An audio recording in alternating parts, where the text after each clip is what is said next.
এদেশে আল্লাহু আকবারের সুরে সূর্য ওঠে, এদেশে আল্লাহু আকবারের সুরে সূর্য ডোবে, এদেশে আল্লাহু আকবারের সুরে সূর্য ডোবে, এদেশে আল্লাহু আকবারের সুরে সূর্য ডোবে।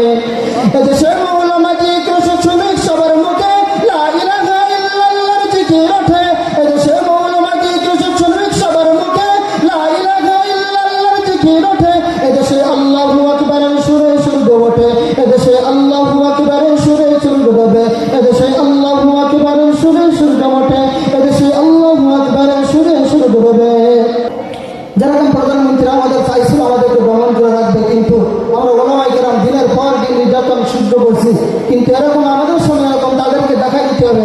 আজকেরও কিছু পাতিনিতা তারা মনে করতেছে মনে হয় আমরা পার পেরে দেবো, পার পেরে দেবো। যে যেমন আজাব, যে যেমন পাপ করছে পাপের ফসল তাকে দিতেই হবে। আজমাই কাহার, একদিন এদেশের সূর্যের আলো আবার উঠবে, একদিন ইসলামের পতাকা জল জল করে উঠবে।